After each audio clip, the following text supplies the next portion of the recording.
کیا آپ جانتے ہیں کہ وہ کون سے خواب ہیں جو ایک عورت کے لیے اللہ کی قربت کی واضح نشانیاں ہو سکتے ہیں؟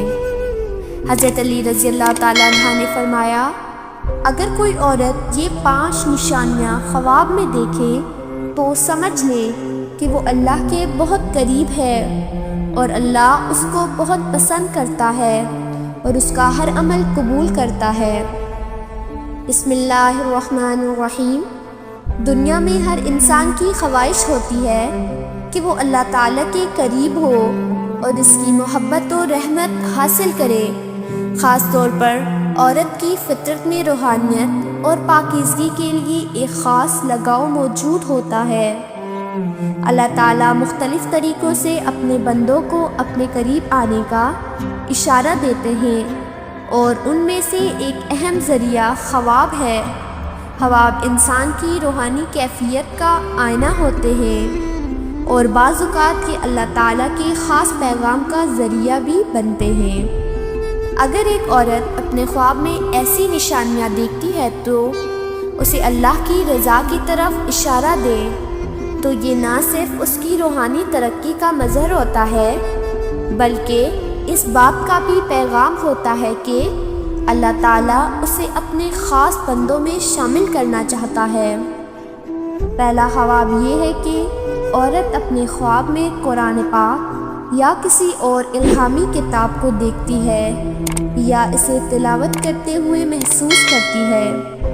یہ خواب اس بات کی نشانی ہے کہ اللہ تعالیٰ اس کے دل میں اپنے کلام کو جگہ دے رہا ہے اور وہ اللہ کی خاص رحمت میں ہے۔ دوسرا خواب یہ ہے کہ عورت کسی بزرگ یا ولی اللہ کو خواب میں دیکھے جو اسے دین کی رہنمائی کر رہا ہو یا دعا دے رہا ہو، یا اس بات کی علامت ہے کہ اللہ تعالیٰ نے اسے اپنی خاص محبت میں لے لیا ہے اور وہ اس کے راستے کو ہموار کر رہا ہے۔ تیسرا خواب یہ ہے کہ عورت کسی مشکل میں ہو اور خواب میں اسے کوئی فرشتہ یا نورانی مخلوق دعا کرتے ہوئے دکھائی دے۔ یہ اس بات کا اشارہ ہے کہ اللہ تعالیٰ اس کی مشکل آسان کرنے والا ہے اور وہ اس پر اپنی رحمت کا نزول کرنے والا ہے۔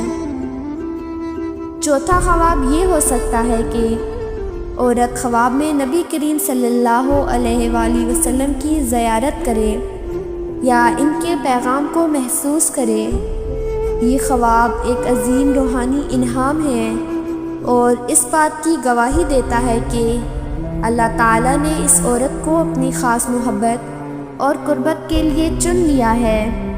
پانچواں خواب یہ ہو سکتا ہے کہ عورت خود کو روشنی میں یا جنت کی کسی حسین جگہ پر دیکھے۔ یہ خواب اللہ کی رضا اور جنت کی خوشخبری کی علامت ہے جو اس کے اعمال کے قبول ہونے کی نشاندہی کرتا ہے۔ یہ خواب نہ صرف دل کو سکون بخشتے ہیں بلکہ یہ بھی یاد دلاتے ہیں کہ اللہ کا قرب حاصل کرنے کے لیے اپنی نیت اور عمل کو پاکیزہ رکھنا ضروری ہے۔ اس طرح کے خوابوں کو اللہ کی طرف سے ایک نعمت سمجھ کر شکر ادا کرنا چاہیے اور اپنی زندگی کو اس کی رضا کے مطابق ڈھالنا چاہیے۔ یہ بات یاد رکھیں کہ خواب کی تعبیر اور اس کے معنی کا مکمل علم صرف اللہ کے پاس ہے۔ ہمیں اپنے خوابوں کو نیکی اور اللہ کی قربت حاصل کرنے کے لیے ایک ذریعہ بنانا چاہیے اور اللہ کی عبادت و اطاعت میں بڑھ چڑھ کر حصہ لینا چاہیے۔